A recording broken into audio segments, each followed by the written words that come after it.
Folks, Black Star Network is here. Hold no punches! I'm real revolutionary right now. Support this man, Black Media. He makes sure that our stories are told.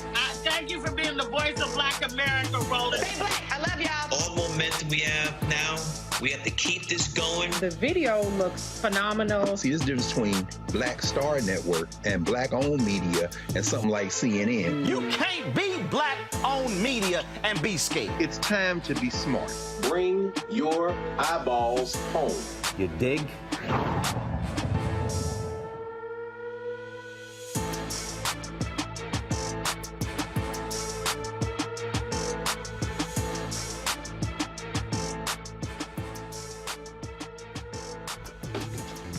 It is Wednesday, December 28th, 2022. I'm attorney Robert Patillo, sitting in for Roland Martin, who is currently on vacation. We'll be back in early January. Here's what's coming up on Roland Martin Unfiltered, streaming live on the Black Star Network. The Supreme Court has blocked the Biden administration's attempts to allow Title 42 to expire. Title 42, of course, being the Trump-era policy, which curtailed immigration and the seeking of asylum by migrants based upon coronavirus fears. Coronavirus restrictions have been gone. Why is Title 42 still in place? We'll have a discussion on that. Additionally, a Florida officer has been fired after video surfaced of him dragging a handcuffed woman into jail. We will have a discussion and full breakdown of exactly what happened.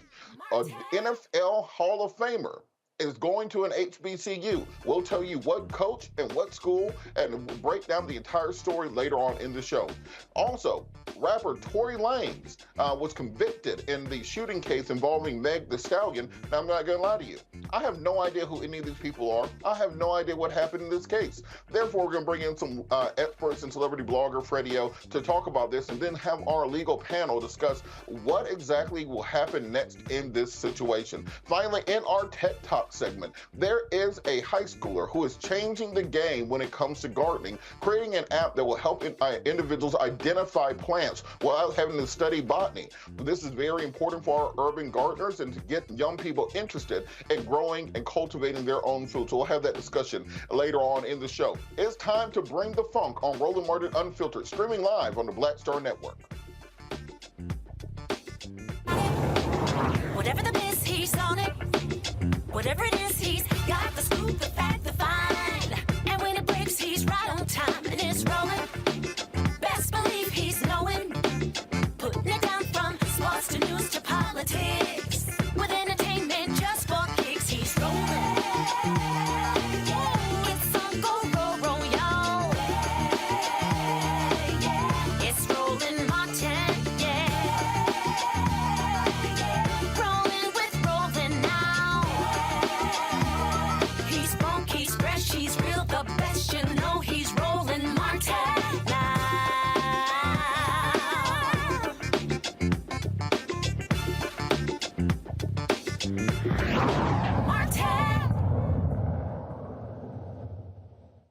President Donald Trump made it very clear the minute that he announced he was running for office, his belief to the America needs to curtail immigration from south of the border in particular, specifically Central American and South American countries. He called Mexicans rapists. He said that some of them might be good people. And when he got into office, he instituted his famous Muslim ban to curtail even travel from Middle Eastern countries. And when he got the opportunity, him and his cadre of white supremacists, including Steve Bannon and Stephen Miller, crafted Title 42. What Title 42 does is enable our border officials to turn away migrants who are seeking asylum under the emergency powers of the president based upon coronavirus fears. Now, of course, during a worldwide pandemic, you allow extra powers to the executive branch to keep people safe until we find out what exactly is going on. But long since, we've seen every other coronavirus-related regulation be rolled back. Everything from masking in schools,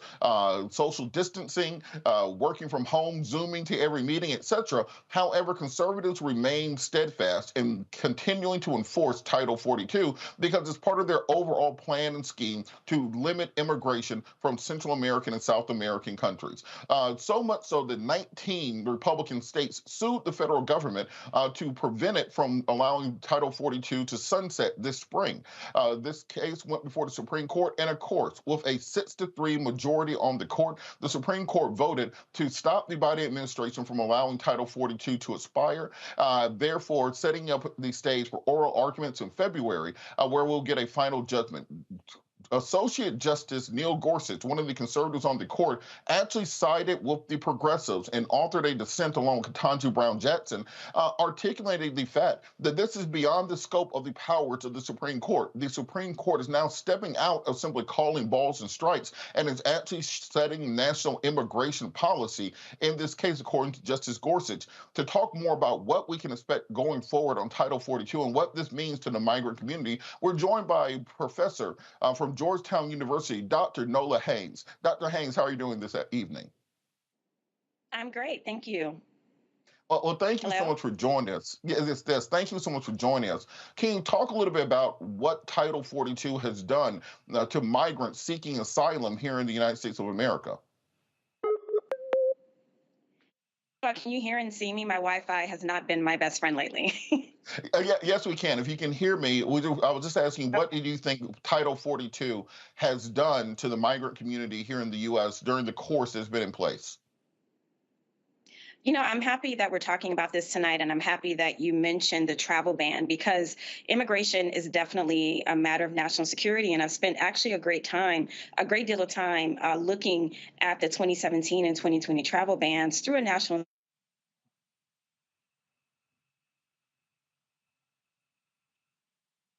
32 is the Trump administration using explanations to pretty much ban a group of people that they do not want here in this country. And as you pointed out, yes, we were all struggling through COVID, so an argument can be made at that time drastic measures had to be taken. But as you also mentioned, there's no need to continue these measures. With the travel ban, the reason used was global terrorism. That was debunked. And the reason that it's continuing now is because technically, yes, we are still in a global pandemic,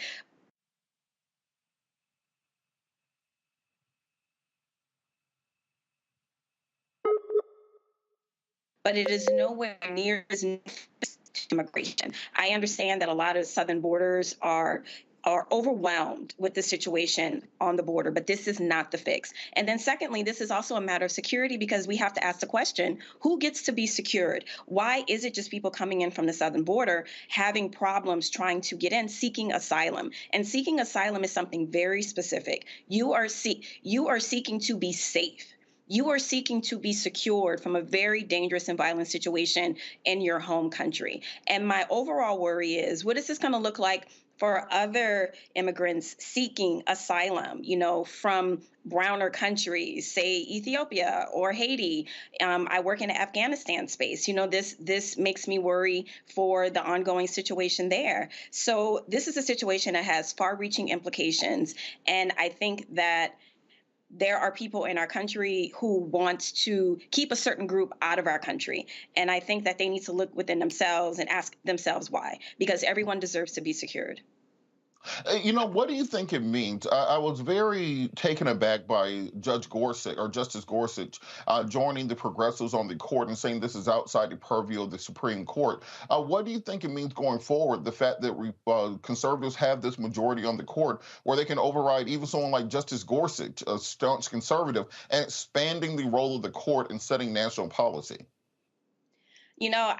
I listen to my students on this one, and they ask all the time, so what's the purpose of the Supreme Court when it is very clear that it is political? And the Supreme Court itself is supposed to be apolitical, but yet we describe justices based on their political standing. That's the problem. So I see that perhaps this may wade into the waters of further discussion about the legitimacy of the court. And I know that the justices have pushed back on that notion. But when, I'm in the classroom and I'm teaching the next group of world leaders and I'm listening to them and I'm taking their feedback, they don't believe in the United States Supreme Court. Once upon a time, if Congress was polling terribly, if the president was polling terribly, the United States Supreme Court always was polling favorably because there was a feeling that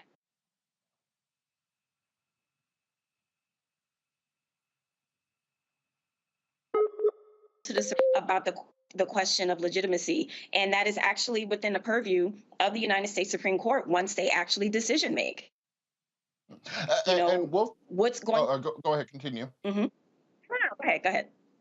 I think the other question that has arisen is the cure for this, of course, would be comprehensive immigration reform. We have the Schumer compromise in 2013 that Republicans walked away from. We had the Obama compromise in 2015 that Republicans walked away from. We had Schumer come back in 2018 with Trump to try to pass comprehensive immigration reform that they walked away from. What are the chances of actual immigration reform happening anytime in the next 2 years?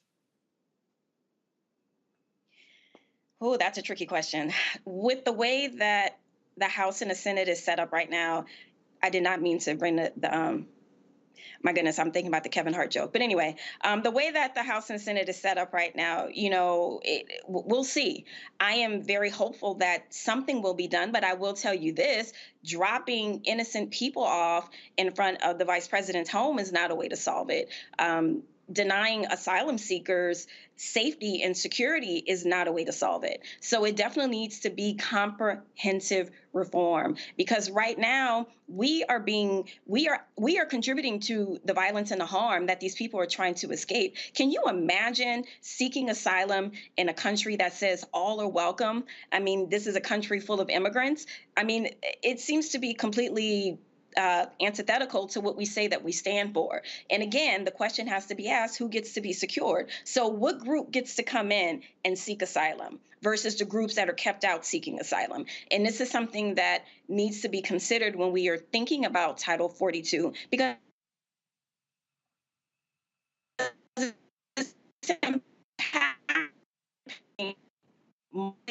people coming from South and Central America, and that is an issue because if it's impacting them, like I said earlier, what other groups will it impact that's seeking asylum? And one last thing, this is not the only time that the former administration tried to hack away at immigration, particularly with the travel ban.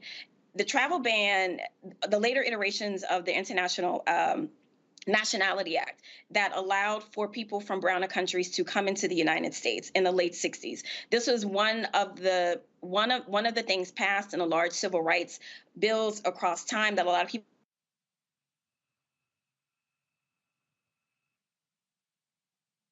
don't think about.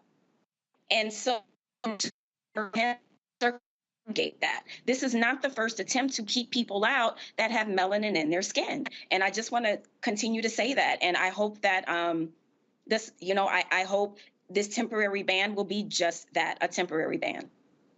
It's interesting you mentioned people seeking asylum because after the Russian invasion of Ukraine, you had thousands of Ukrainian refugees coming to America seeking asylum, and there was none of this consternation. There was none of this talk about being overrun and them destroying Western civilization, as we hear from some on the political right. What exactly would comprehensive immigration reform look like? We've heard various arguments, whether that be amnesty, a pathway to citizenship, expansion of H-1B visas. What do you think has to be included? Something that could actually get bipartisan agreement?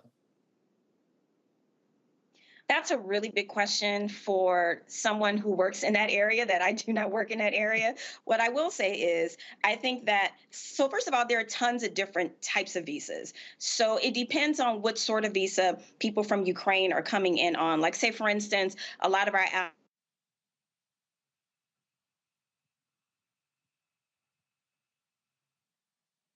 allies, and it should be across the board the same for everyone. If one set of rules apply for asylum seekers, it should apply for another group of asylum seekers. There are those who say, but it's different when the U.S. has some level of direct involvement, say Afghanistan, or the way that we assist in military and security assistance in Ukraine.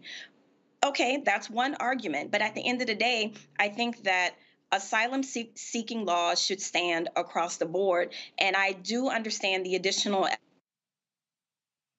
element and responsibility, like with the Afghanistan situation. But for me, at the end of the day, it does not work in our best interest when we are turning away brown folks and we are letting in folks who have less melanin. I don't think that's what the country wants to stand for. I don't think that's what the Biden-Harris administration wants to stand for. And I think going forward, we literally have to look at it through that lens, because right now it's not a good look. It is not a good look at all. You mentioned the direct influence of American policy on immigration. Do you think that we have to start holding the American government accountable for its role in creating this immigration crisis? President Trump tried to overthrow the government of Venezuela a couple years ago, replacing Maduro with Juan Guaido. And because of that, we have a massive migrant crisis coming from Venezuela, walking all the way up Central America to come to America. America snorts up about half the cocaine the world produces. And because of that, drug gangs are running rampant. The FARC in Colombia, the Northern Triangle in Mexico. Does America need to change its policy to Central and South America before it does anything about immigration here? Well, first of all, you're not about to get me to step on no landmines, first of all. And secondly, I don't like to comment on things that really are not in my wheelhouse. And I really can't speak to what's going on in Central America in terms of the drug situation, in terms of what the former administration's goals might have been there. What I will say, what I do know about in terms of how we view security and how we think about who gets to be secured, that's the lens in which I think about this. In terms of U.S. involvement and people snorting coke and cartels and stuff like that, that's not my wheelhouse. But I will say that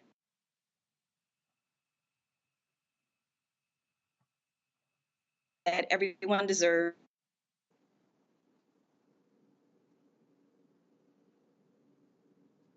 Hello. All right. Well, I thank you so much for joining us today. We're, of course, going to keep an eye on this. Oral arguments will be coming up in this case in February, and then we'll find out if the court either will make a ruling on whether or not the 19 states can sue the federal government over this, or if they will stay this again, and we'll have another conversation. So thank you so much, Professor Dr. Nola Hayes from Georgetown University. We'll be back with more Roland Martin Unfiltered, streaming live on the Black Star Network. We'll be back after the break.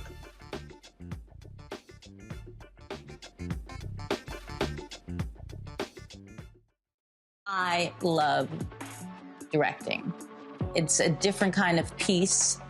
I do believe that the 30 years I was acting was to prepare me for what I'm supposed to be doing and that what I really am good at. But when you were acting, were you even thinking about directing? Nope. Were you, so what the hell happened? If you had asked me 15 years ago, I probably would have said, no, I don't know.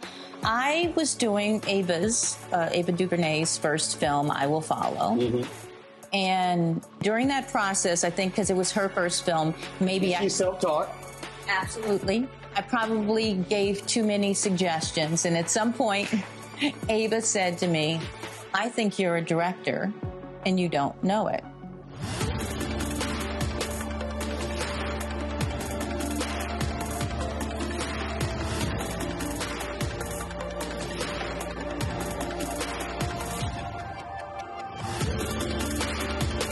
On the next A Balanced Life with me, Dr. Jackie, it's time to tie up those loose ends. Setting yourself up for balance, success, and even prosperity in the new year. Financial expert Pamela Sams joins our panel. She will give us a checklist of things that we need to do before the calendar turns. We develop our money mindset by the age of 6. And so we have our sometimes 6-year-old self still operating in the background of our money scripts. That's next on A Balanced Life on Black Star Network. I'm Deborah Owens, America's Wealth Coach, and my new show, Get Wealthy, focuses on the things that your financial advisor and bank isn't telling you, but you absolutely need to know. So watch Get Wealthy on the Black Star Network. You want me to do something crazy, but I don't know what to do. I'd rather just sit here. Hi, this is Cheryl Lee Ralph, and you are watching Roland Martin, Unfiltered. I mean, could it be any other way? Really? It's Roland Martin.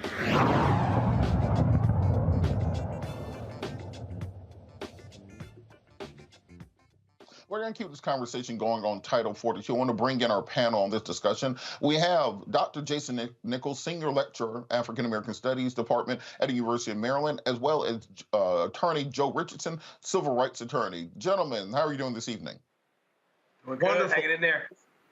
All right. I'm going to start with you, Dr. Nichols, on this issue of thank you guys so much. I want to start with you, Dr. Nichols, on this question of Title 42. In particular, what this means for our migrant community, because America, we have that big green statue in New York that says, bring me your tired, your poor, your huddled masses yearning to be free. And then we also have a border wall at the southern border turning people away. What does it say about America that we have this policy in place and you have an unelected group of 9 Supreme Court justices that can keep this going seemingly indefinitely? Well, first of all, I think it's really important to reiterate the point that you made with your other guest, and that is that Title 42 is not and never was a solution for the failure of Congress to act on immigration reform. It is a public health measure, and it was not an immigration measure, which is being used as right now. I think, first of all, we know the legitimacy of the Supreme Court is certainly in question. If not, we need to be looking at other things like court expansion and everything. We have people on the Supreme Court who are completely compromised and probably should not be there. And we need to look at term limits and other things.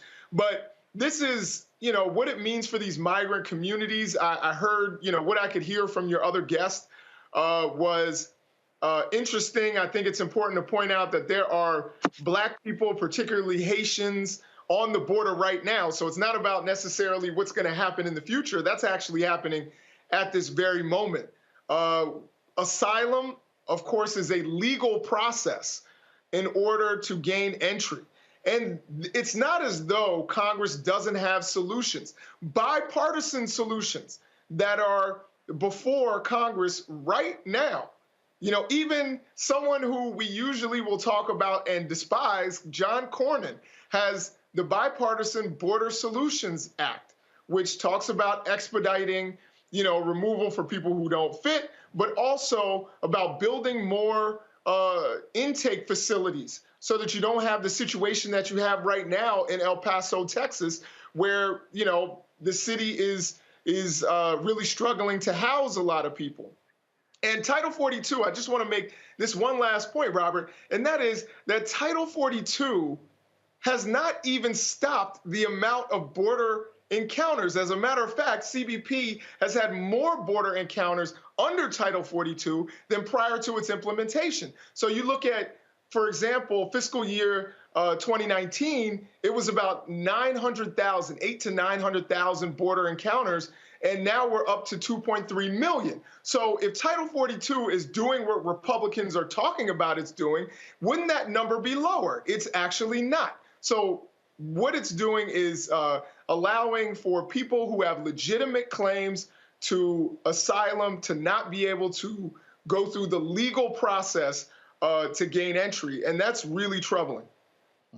You know, Joe, it's interesting to me that Republicans are suing to keep Title 42 in place, claiming that it's in order to stop illegal immigration. However, people who are asylees are by their very nature not illegal immigrants. They are people who are seeking asylum, who are fleeing war, crime, famine, the natural disasters in their home countries. And actually what you end up doing with Title 42 by overwhelming Customs and Border Patrol with people who are simply trying to turn themselves in and claim asylum, well, then they cannot be patrolling the other areas where the actual illegal border crossings are taking place. That's where your coyotes are at. That is where you're getting your fentanyl coming in. That is where you're getting human trafficking coming in. They're not seeking asylum. Can you talk a little bit about the what policy solutions have to be put in place?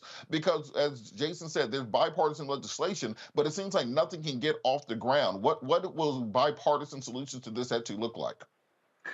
Well, you know, first of all, where there's a will, there's a way, right? And at the risk of going back to, you know, desiring something from the Reagan administration in 1986, there was a huge amnesty program, and that's because they were honest. It's not because Reagan was progressive. As a matter of fact, him and Bush, when they were running against each other in 1980, they bent over backwards to appear more accommodating to immigrants and to illegal immigrants and to the undocumented.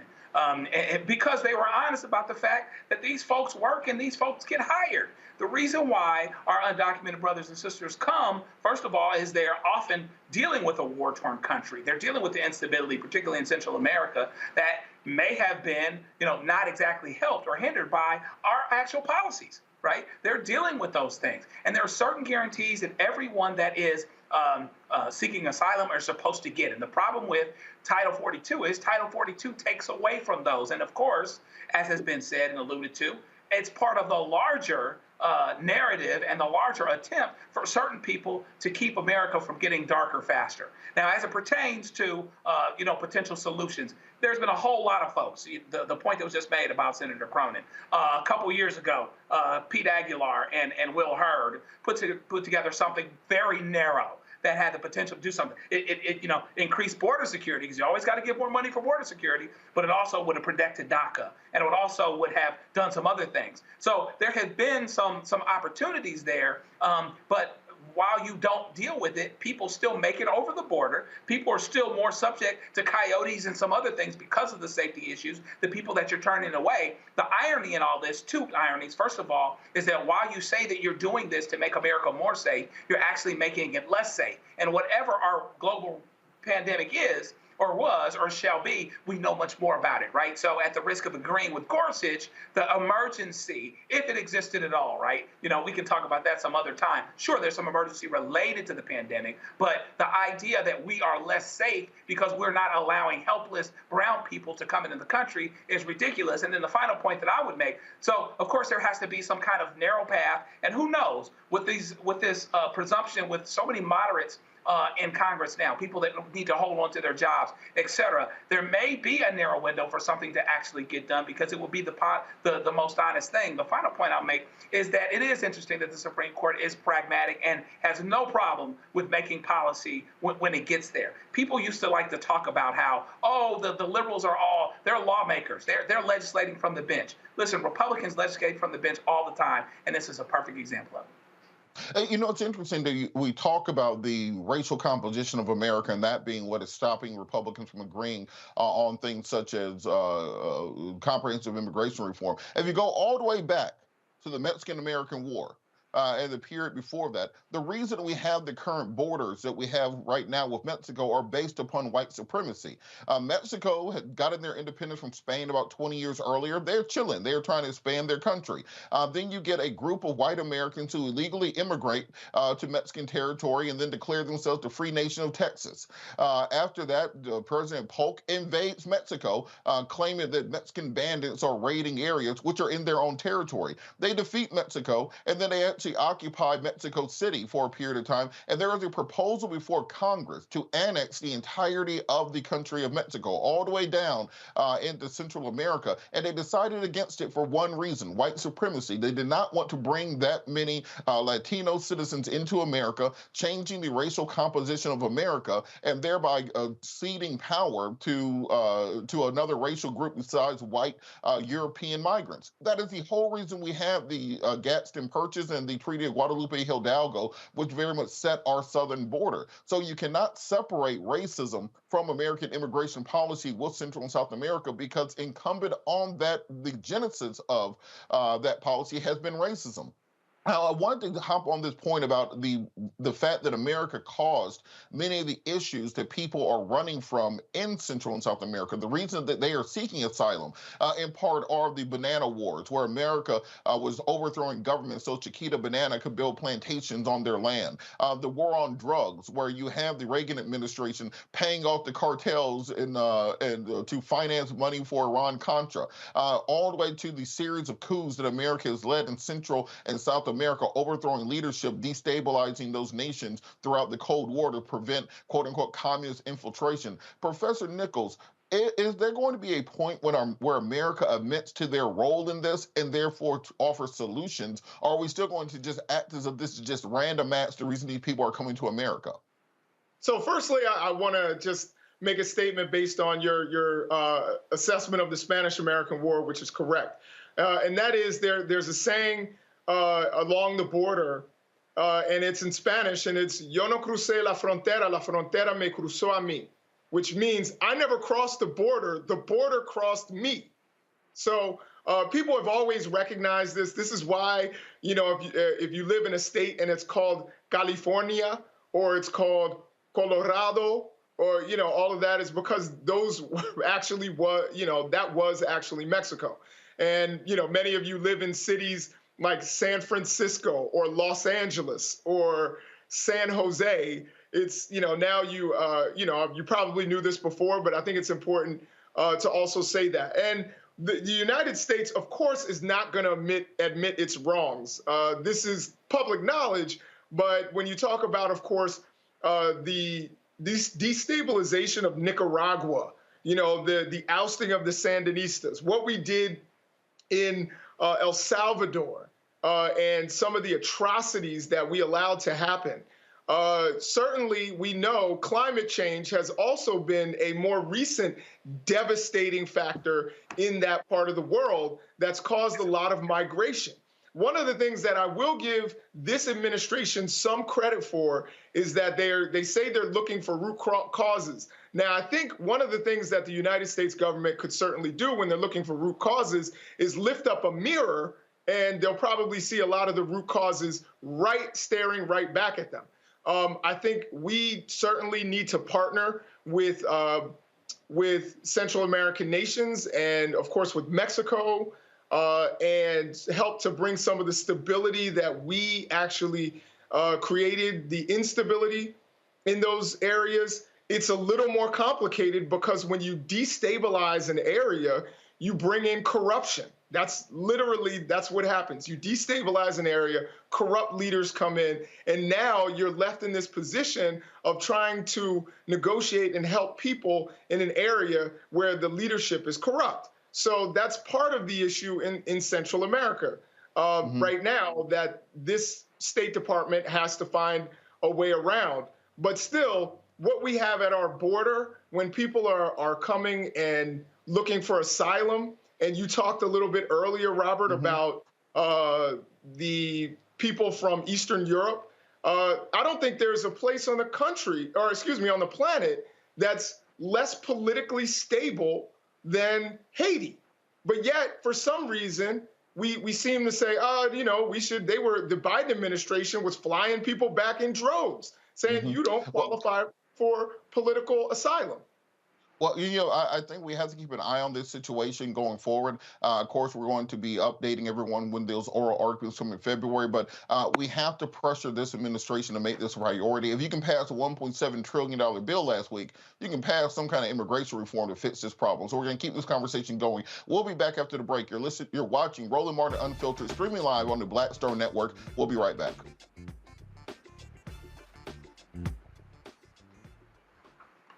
When you talk about blackness and what happens in black culture, we're about covering these things that matter to us, speaking to our issues and concerns. This is a genuine people-powered movement. There's a lot of stuff that we're not getting. You get it, and you spread the word. We wish to plead our own cause. Too long have others spoken for us. We cannot tell our own story if we can't pay for it. This is about covering us. Invest in black-owned media. Your dollars matter. We don't have to keep asking them to cover our stuff. So please support us in what we do, folks.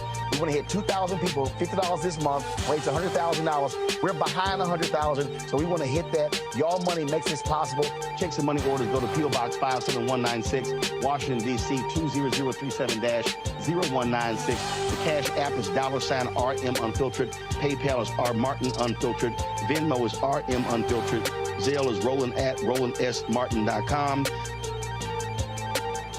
Next on the Black Table with me, Greg Carr, we welcome the Black Star Network's very own Roland Martin, who joins us to talk about his new book, White Fear: How the Browning of America is Making White Folks Lose Their Minds. The book explains so much about what we're going through in this country right now, and how, as white people head toward becoming a racial minority, it's going to get, well, let's just say, even more interesting. We are going to see more violence.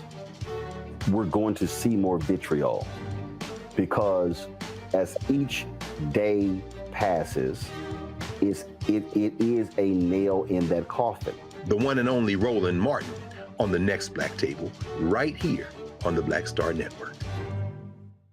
Hi, I'm Israel Houghton with Israel and New Breed. What's up, what's up? I'm Dr. Ricky Dillard, the choir master. Hey, yo, Peace World, what's going on? It's the Love King of R&B, Raheem Devon, and you're watching Roland Martin Unfiltered.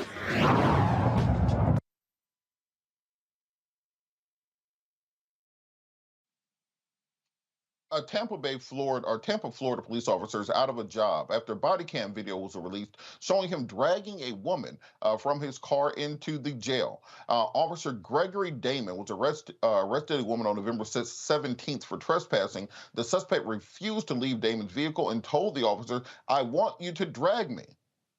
Damon obliged and drugged the woman on the ground while still handcuffed. Now, the Tampa Bay Police Department has launched an internal investigation and determined Damon violated multiple policies, including a 2013 department policy forbidding officers from dragging uncooperative suspects on the ground.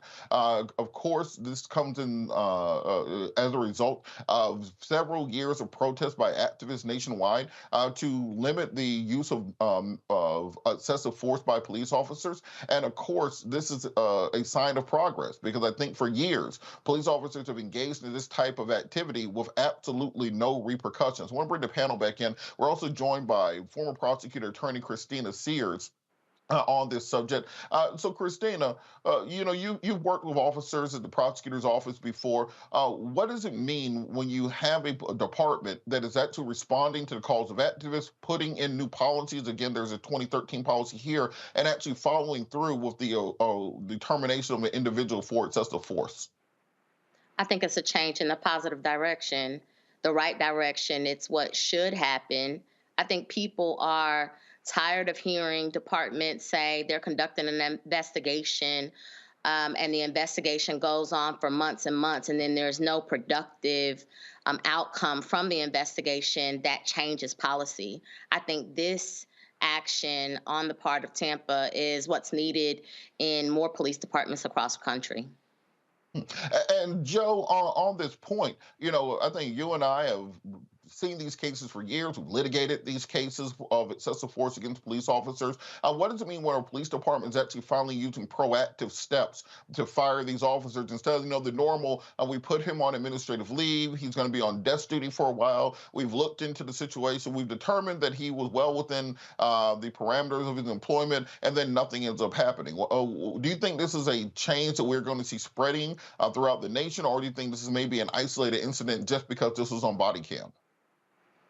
Well, I'm from California, but right now I'll invoke being from Missouri and say, show me, all right? We're going to have to see if this continues to be a thing. Now, the camera was good. It was clear. It was a little harder to hide, et cetera. Maybe we just caught them because it's Christmas time. They decided to give us a gift or whatever else. But I think it's really important when police or any agency, when I'm suing an employer, when I'm suing police brutality, I look for the rules and the policies of their own, which they wrote, which they broke. Okay, and then what happens is a lot of times, they'll run out the clock. They'll hope that outrage will go away and dissipate over time. They'll sit tight. They'll do the desk duty thing. All of those types of things, and hopefully have it go away or allow it to play some gray area. Just because this woman said, "I want you to drag me," doesn't mean that he should have done it.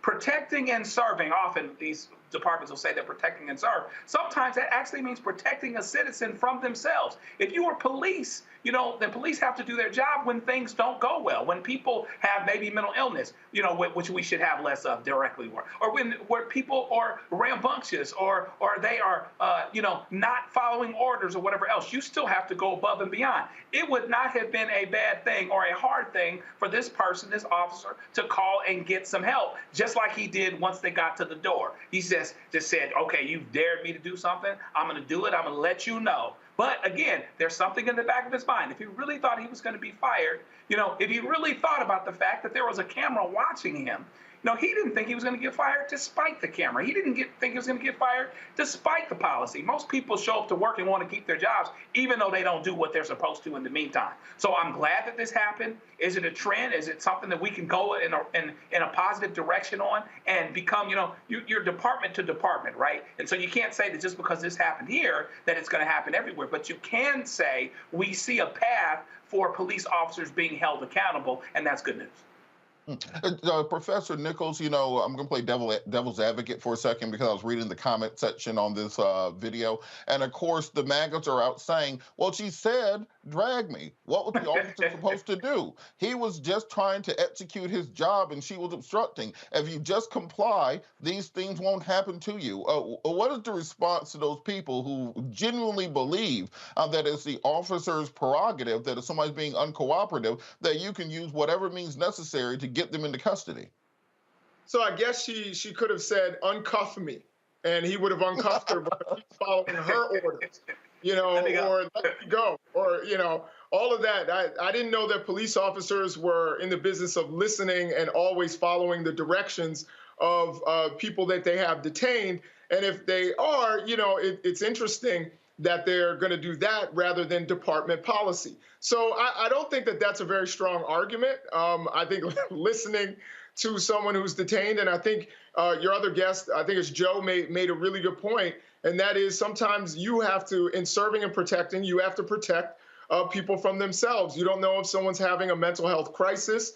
Does that mean if someone is detained or is in a facility under police custody or in police custody, that if they try to hang themselves, that you're not going to intervene because you're going to be like, well, they said they wanted to die, so I'm just going to allow that to happen.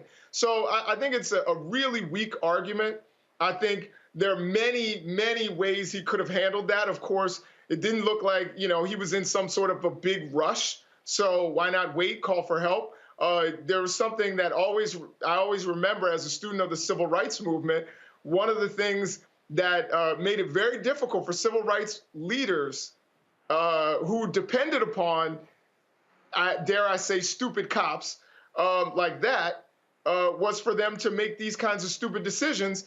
But the leader, the chief in Albany, Georgia, ordered stretchers so that you couldn't get them on camera dragging black people. So the smart thing would have been, I don't know, first of all, that this is going to make some sort of huge nationwide institutional change, because if that were the case, there would have been institutional change in 1992 when we first got video of a black man being beaten on the highway by police. That didn't make institutional change. All of the other videos that we have didn't make institutional change. So I'm skeptical about that. But there were many ways he could have handled that. And the fact that, she asked him to drag her is a pretty absurd kind of an argument.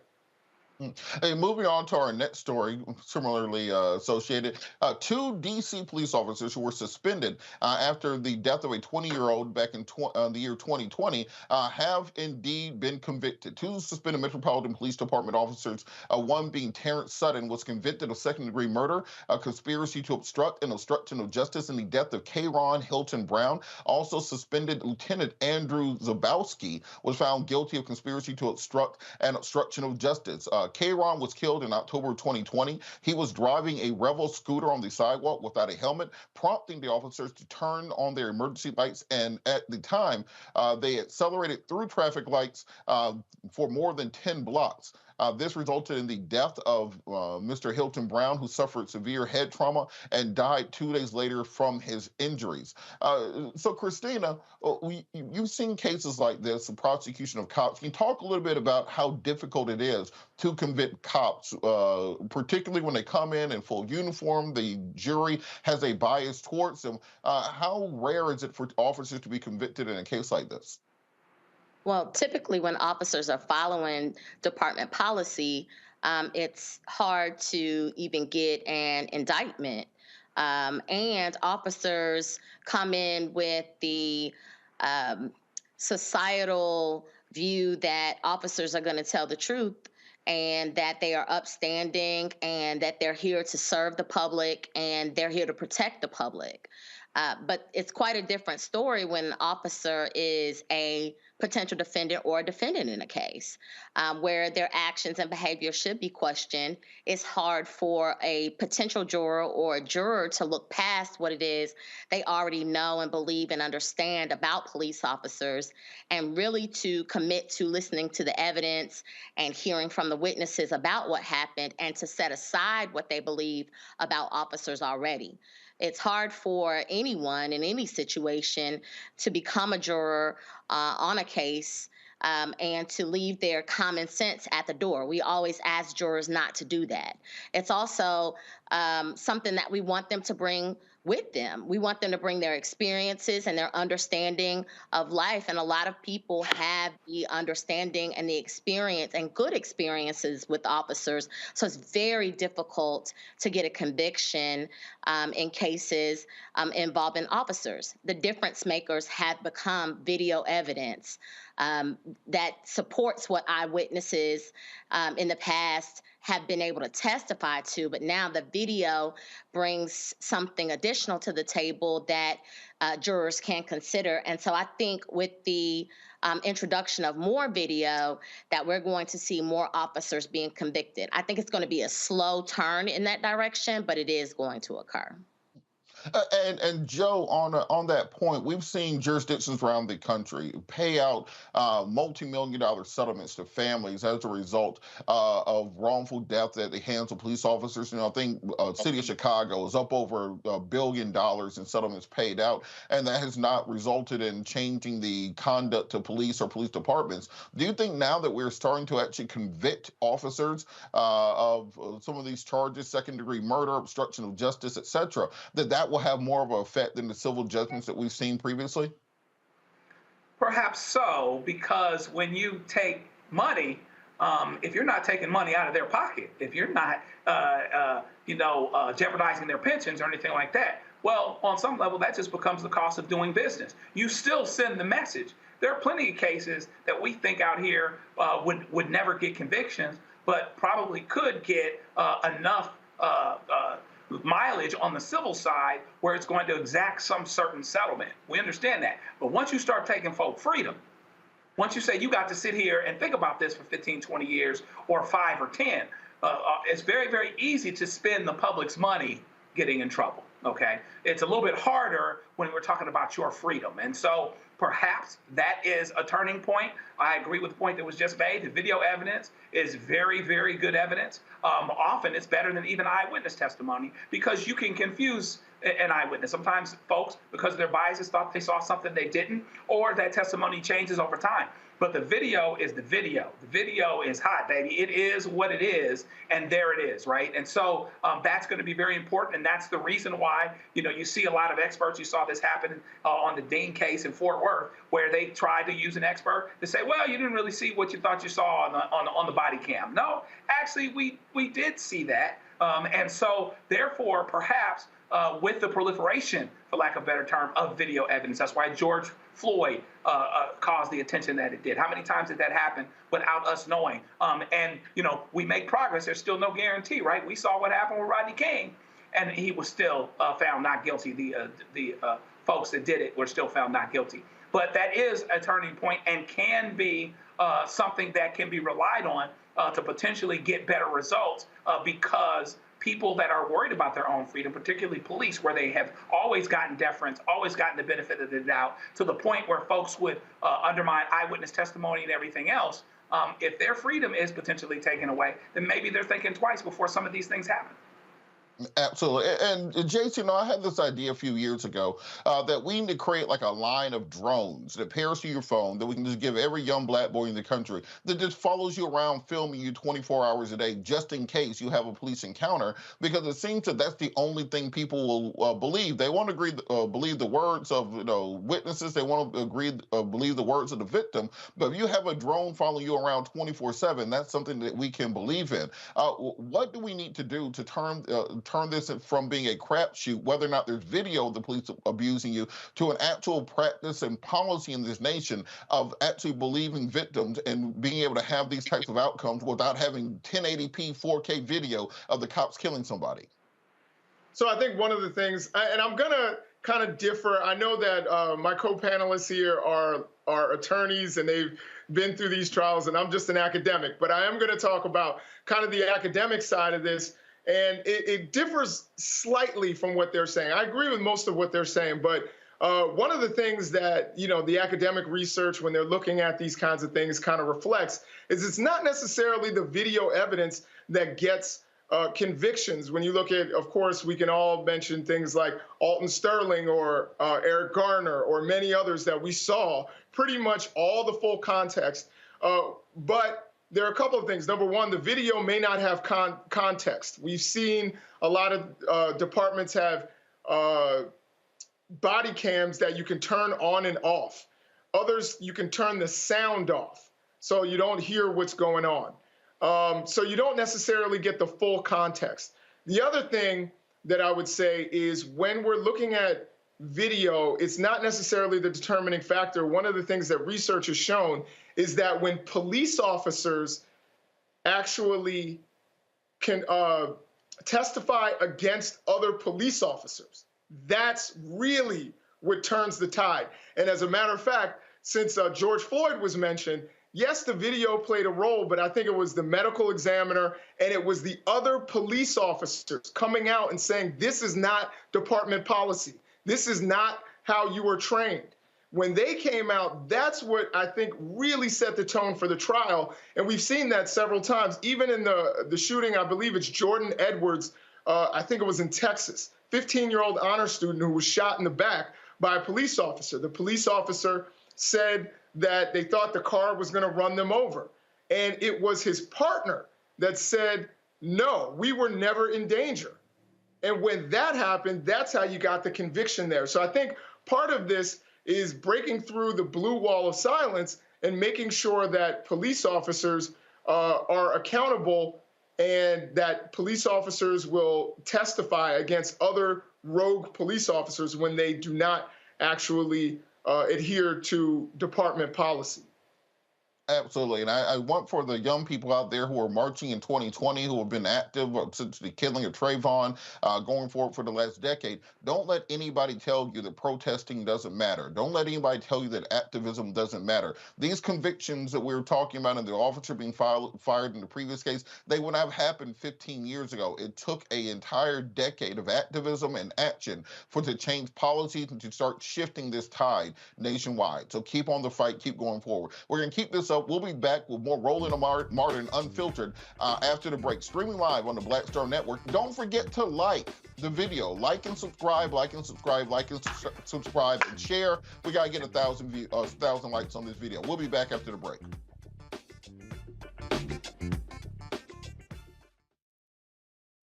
Hatred on the streets, a horrific scene, a white nationalist rally that descended into deadly violence. White people are losing their damn minds. As an angry pro-Trump mob storms the U.S. Capitol, we've seen shootings. We're about to see the rise of what I call white minority resistance. We have seen white folks in this country who simply cannot tolerate black folks voting. I think what we're seeing is the inevitable result of violent denial. This is part of American history. Every time that people of color have made progress, whether real or symbolic, there has been what Carol Anderson at Emory University calls white rage as a backlash. This is the rise of the Proud Boys and the Boogaloo Boys. America, there's going to be more of this. Here's all the Proud Boys, guys. This country is getting increasingly racist in its behaviors and its attitudes because of the fear of white people. The fear that they're taking our jobs, they're taking our resources, they're taking our women. This is white fear.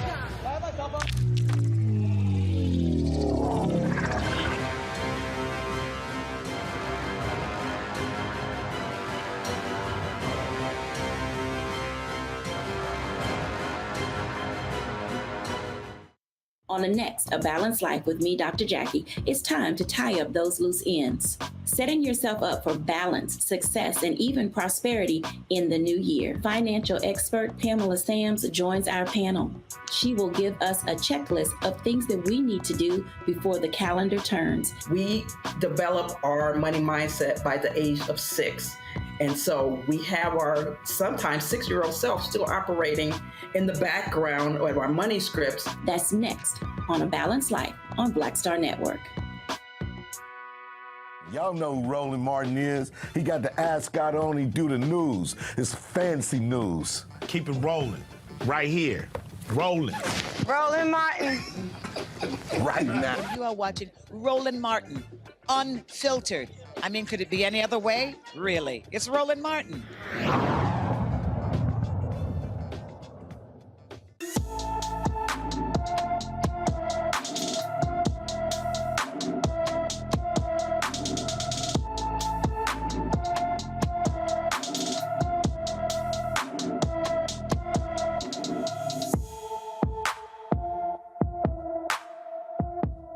Today on Black and Missing, we are talking about Patricia Weeks. Patricia Weeks was last seen on Christmas Eve in Norfolk, Virginia. The 17-year-old is 5 feet 5 inches tall and weighs about 125 pounds with brown hair and brown eyes. Patricia has a tattoo sleeve on her arm with a clock on it, and her nose is pierced. She was last seen wearing a white jacket with a black car on the front, gray Goya pants, and black turban on her head. Patricia requires medication and may need medical attention. Anyone with information about Patricia Weeks should call the Norfolk, Virginia Police Department at 757-664-7000. Again, that's the Norfolk Police Department, 757-664-7000. Of course, we want to make sure we bring all of our Black and missing home and bring the proper attention to these cases to help protect our communities. It's a great thing that Roland does, highlighting these cases to hopefully bring more young people home. Wanted to move on to a story out of California where an In-N-Out Burger has been accused by two people of racial harassment on Christmas Eve. Christmas Eve, come on, folks. Arlene Kim and her friend filmed themselves trying menu items at In-N-Out in San Remo. The pair were approached by a white man who asked if they were filming themselves eating and proceeded to use racist and homophobic language. San Ramon police chief is investigating the incident. They released an image of the man's vehicle and asked anyone if they knew the man to contact the police department. I think it's interesting that even with the proliferation of camera phones and social media, with the surveillance state that we're currently in, with Karens blowing up left and right all over the country, that people are still doing things like that. I think we have a video of the incident that was recorded by the young women. I would bring the panel in on this also. The fact that we have so many of these incidents of people going crazy when they see Black folks minding their business, sitting down, eating, taking their time, etc. The fact that you still get people to go off like this is really insane to me. Professor Nichols, what do you think it is that really possesses these people? I think we have the video if we can throw that. What do you think it is with these people where they continuously see what happens when you go off on folks in public, we become a public Karen? What possesses them to still do it going forward? Well, I think one of the things is that a lot of when you see that, it's oftentimes not a person's first outburst or racist outburst. They've done this before, they've gotten away with it, and when you get away with things, sometimes you're like, hey, I can do it again.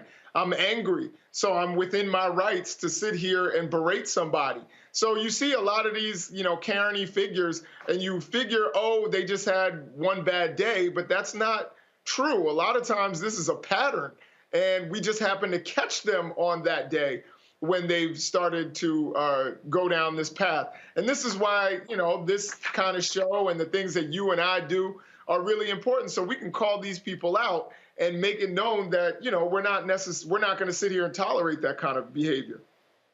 All right, I think we do have a video. We're going to throw that. I think it's a couple minutes long, just showing this tirade, and we'll go back to the panel for a response. Wait, have you had a light wheel fry before? What is a light wheel fry? Okay, it's French. You're just filming yourself eating? Yeah. You're weird, homosexual. Why me, man? Why me? I just want to eat my flying Dutchman in peace, bro. I feel like this is a fever dream. Like, is it still the 24th? Is it still Christmas Eve? It's because I'm ethnic. Honestly, for eating the flying Dutchman, I kind of feel like I deserve to be hate crime. Well, that actually happened. That really did actually just happen. Japanese or Korean? I'm Korean. Yeah, you're Korean. Kim Jong-un's boyfriend, huh? You're Kim Jong-un's boyfriend? We have been acquainted. You had gay sex with him? Ooh, would not go that far. We're only on second base.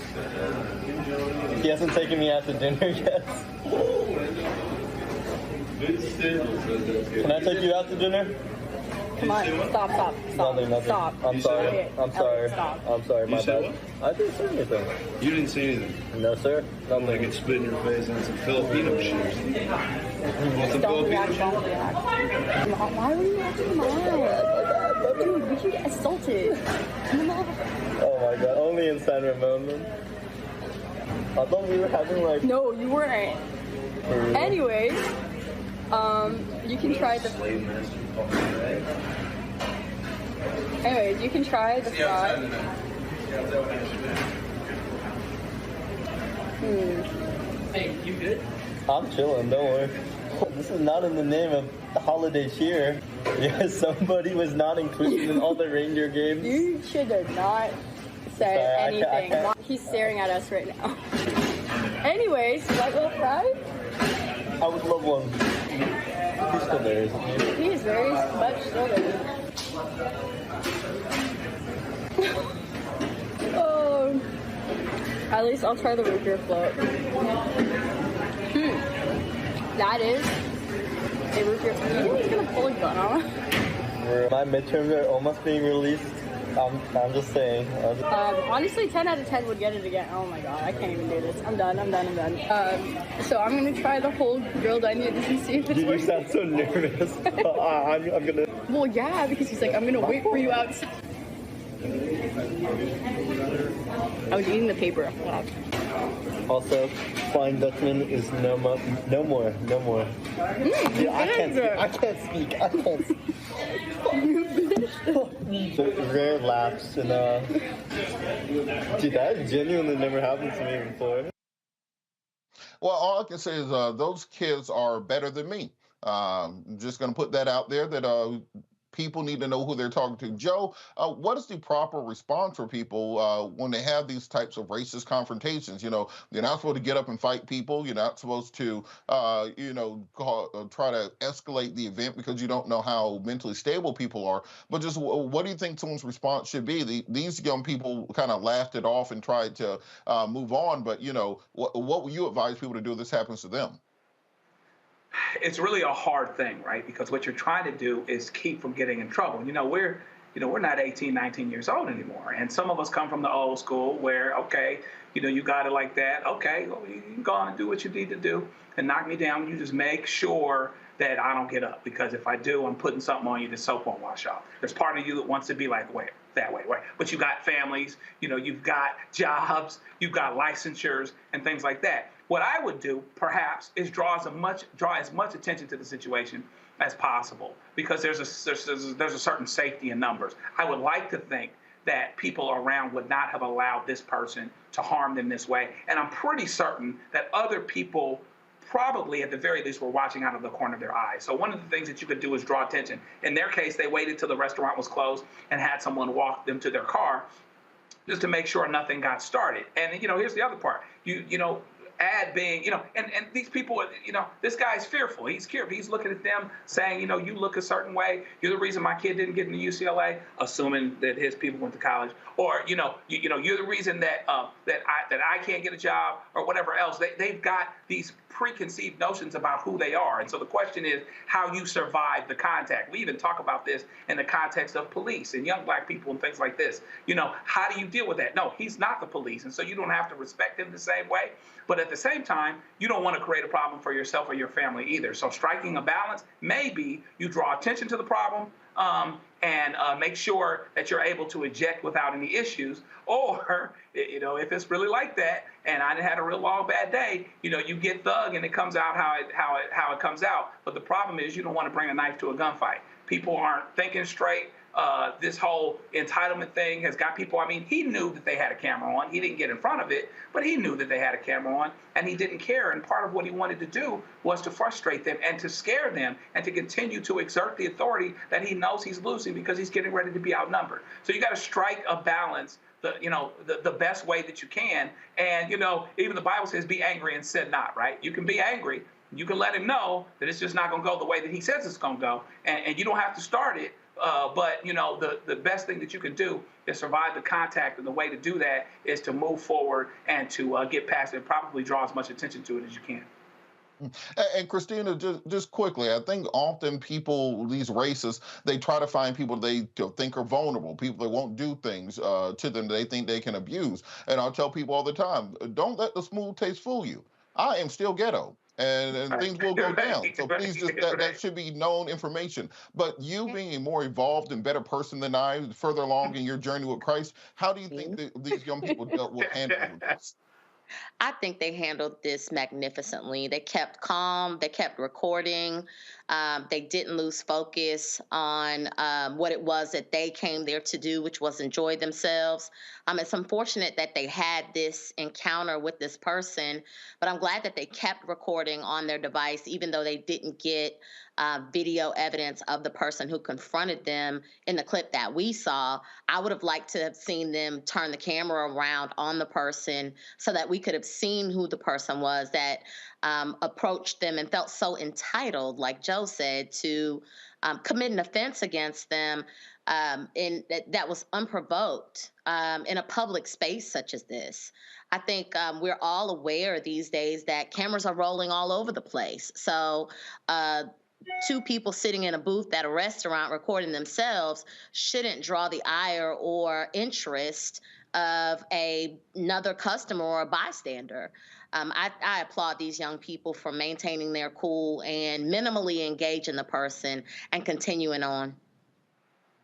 Absolutely. We're hoping there's surveillance footage from the inside of the In-N-Out Burger, and once that is released, we, of course, will provide that to the audience. So we hope we can bring this person to justice somehow, because there's a couple forms of justice. And as somebody who has been in a fight in many Waffle House parking lots at 2 o'clock in the morning, I can let you know that this person got off light. We'll be back after the break. You're watching Roland Martin Unfiltered, streaming live on the Black Star Network. I love directing. It's a different kind of piece. I do believe that the 30 years I was acting was to prepare me for what I'm supposed to be doing and that what I really am good at. But when you were acting, were you even thinking about directing? Nope. Were you, so what the hell happened? If you had asked me 15 years ago, I probably would have said, no, I don't know. I was doing Ava DuVernay's first film, I Will Follow. Mm-hmm. And during that process, I think because it was her first film, maybe She's self-taught.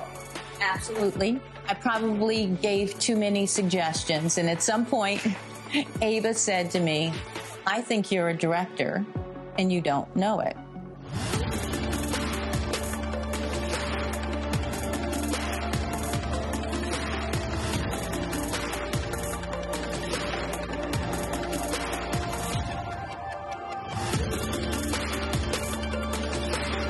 Talk about blackness and what happens in black culture.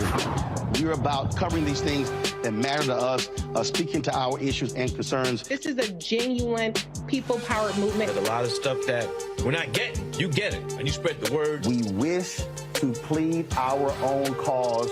Too long have others spoken for us. We cannot tell our own story if we can't pay for it. This is about covering us. Invest in black-owned media. Your dollars matter. We don't have to keep asking them to cover our stuff. So please support us in what we do, folks.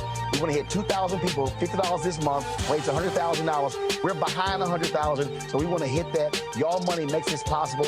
Checks and money orders go to P.O. Box 57196, Washington, D.C. 20037-0196. The Cash App is $RM Unfiltered. PayPal is R Martin Unfiltered. Venmo is RM Unfiltered. Zelle is Roland at RolandSMartin.com. Hey, I'm Antonique Smith. Hello, everyone. It's Kiara Sheard. Hey, I'm Taj. I'm Coco. And I'm Lily. And we're SWV. What's up, y'all? It's Ryan Destiny, and you're watching Roland Martin Unfiltered.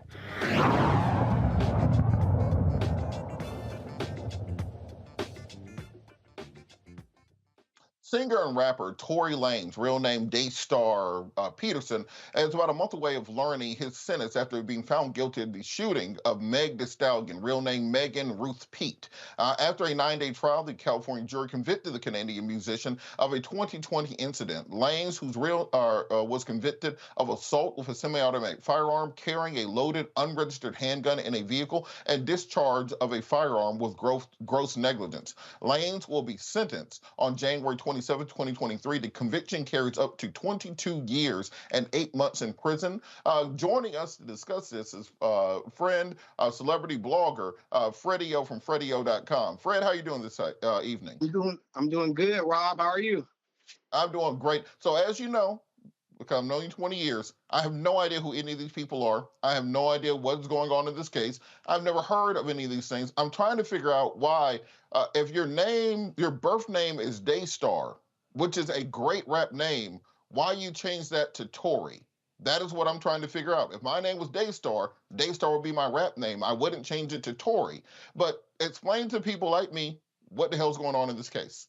Well, basically, Rob, first off, I have to say Tory probably is an easier name. So, of course, you're going to go with what's easier. So this case had a lot of people shook all over the internet. We really thought that basically Meg had made everything up. And, we thought, a few of us thought that it was all a lie, in which it really wasn't. And we soon, I guess at the end of this trial, we found out that Meg wasn't lying at all. And in fact, she not only did she tell the truth, but, we found out more. Well, I'll say Meg really messed up in the beginning, Rob, basically because she lied in the beginning, which kind of threw everybody off. And we thought that, these lies, or we really in our minds thought that Meg was lying, but she wasn't. And so just for the people who are unfamiliar, so Meg Thee Stallion, so Megan Ruth Pete, I'm probably gonna call her Miss Pete, was with Tory Lanez, Mr. Peterson. Well, we don't know that. We know that they were having relations.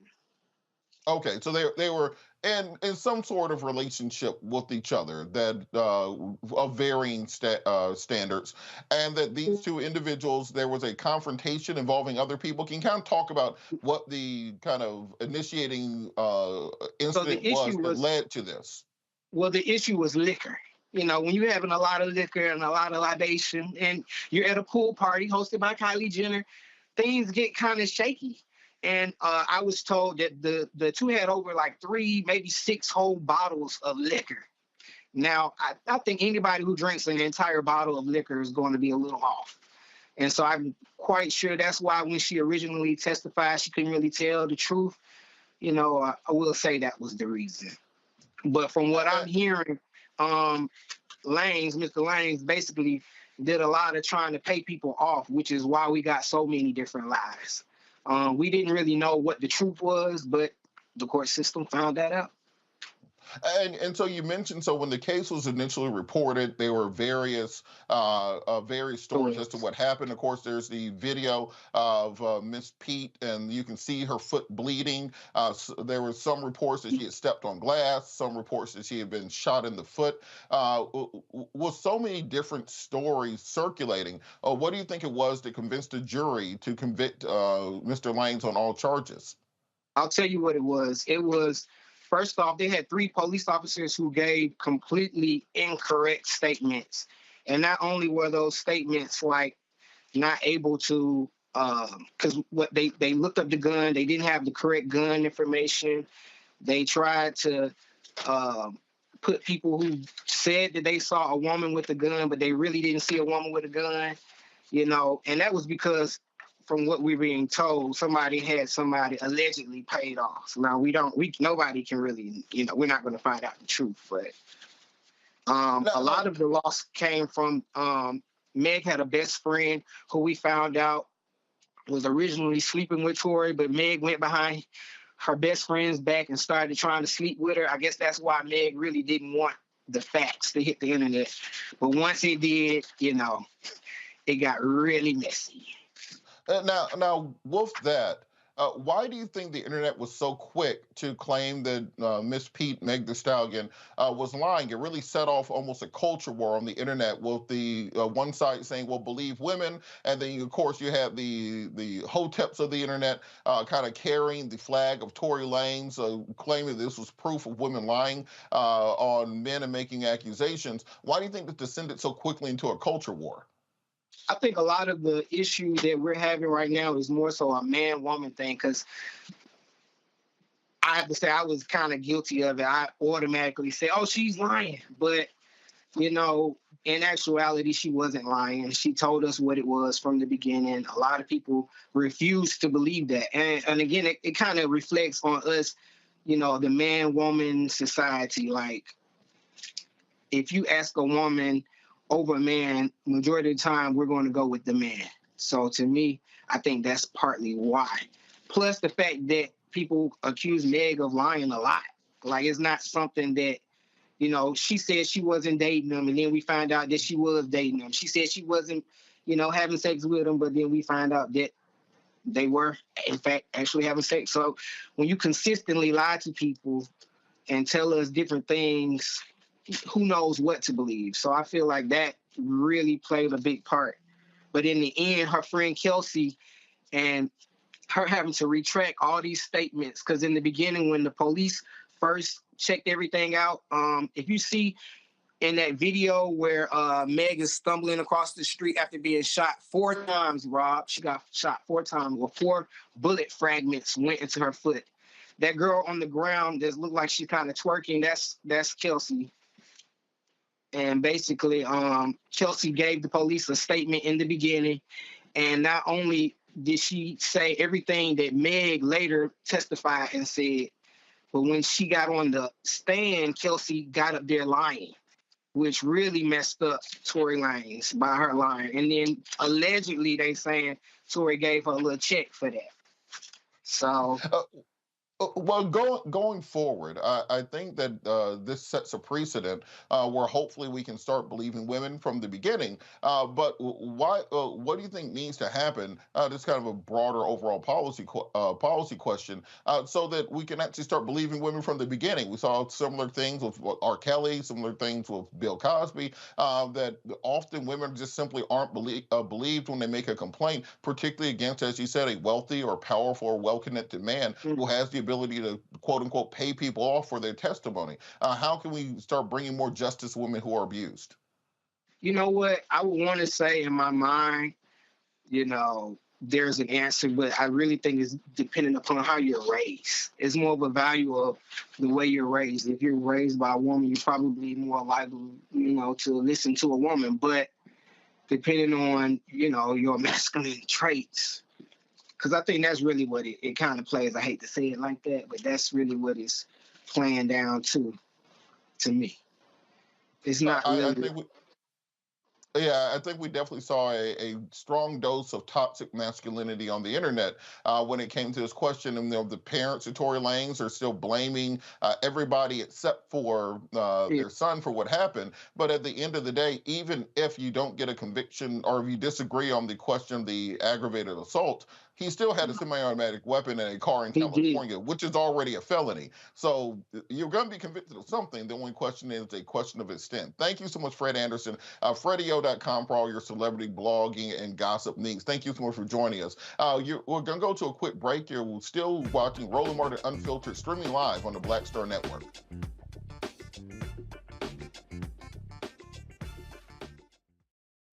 I'm Deborah Owens, America's Wealth Coach, and my new show, Get Wealthy, focuses on the things that your financial advisor and bank isn't telling you, but you absolutely need to know. So watch Get Wealthy on the Black Star Network.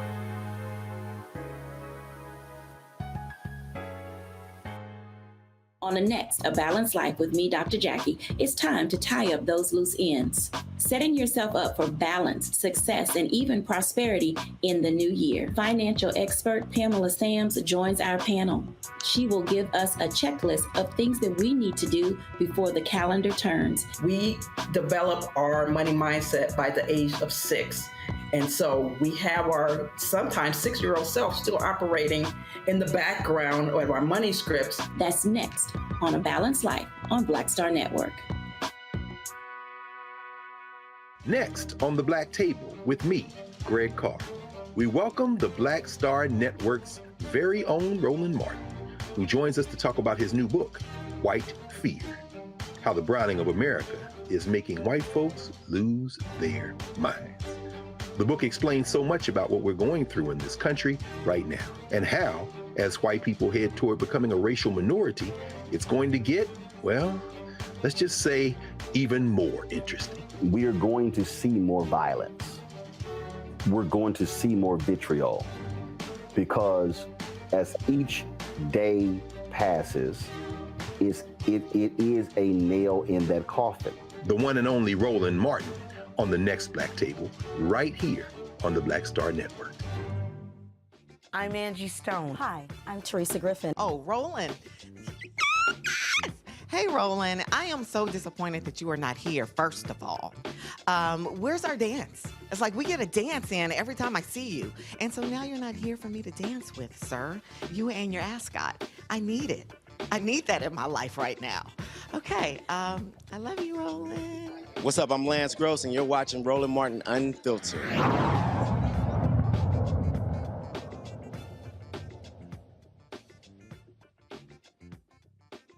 We're going to continue this conversation on the verdict of the Tory Lanez shooting in the Meg Thee Stallion case. But first, make sure you hit that like button on Facebook and YouTube. Look, this is almost like Noah telling people it's going to rain. And we need you to hit the like and subscribe button. We got to bring y'all to the water. This is also why Noah became a drunk afterwards. I'm trying to tell y'all this every day. Hit the like button. It helps with the analytics. It helps to grow the show. It helps to spread the message and bring more people in. And the algorithm that the computer uses, so I'm going to drag y'all across, just like getting Moses or Noah getting people on the boat. Going back to the panel, Christina, you are a former prosecutor. Can you talk a little bit about this case from the prosecutor's perspective and how they were able to secure a conviction given the various testimony, the various conflicting eyewitness accounts of what happened?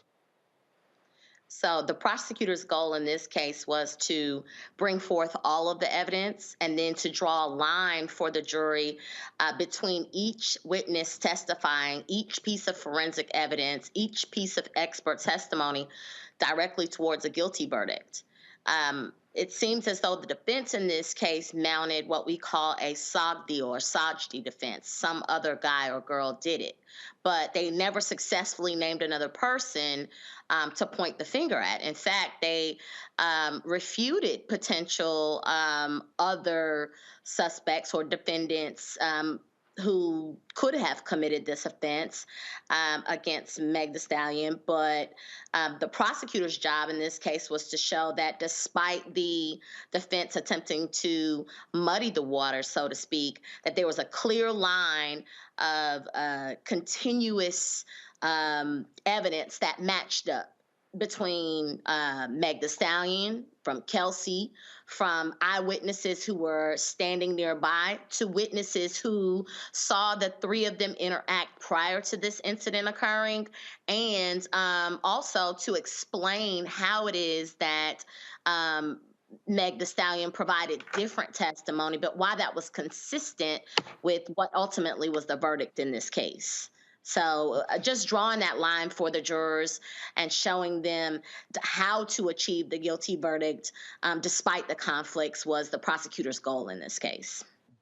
Now, if you were approaching this case from the other side of the bench as the prosecutor, how do you get over the conflicting testimony, the previous inconsistent statements? Some people say she stepped on glass. Some people say she was shot in the foot. One person said they had a gun. One else said there was no gun. How do you present that to a jury in such a way that they get those straight lines that lead to a singular verdict? You explain it in a way that the jury can understand. So, for instance, when Meg Thee Stallion testified, reporters informed us, those of us who were tuning in at home to the daily updates, that the reason why she gave inconsistent testimony to the police is because she was afraid. And I believe that was consistent with her behavior on the stand. I believe that those listening, including the jurors, could understand that if you've just been shot by someone that you are familiar with, it might be challenging to you to give coherent information to police officers. And we have to realize that at the time that this occurred, we were in the midst of one of the biggest police brutality cases that this country has ever seen the likes of with the George Floyd matter. I believe that her testimony also included her saying that she was afraid of the police at this point in time. She didn't know who to trust, or since she had survived this one interaction, if she was subjecting herself to another interaction that was going to cause her harm by speaking to the police. Plus, she's in an industry and of a community that actually requires people to keep quiet and not talk to the police. and not come forward. So I believe that this situation was very conflicting for Ms. Pete. And once that information was explained to the jury, it was easy for them to digest.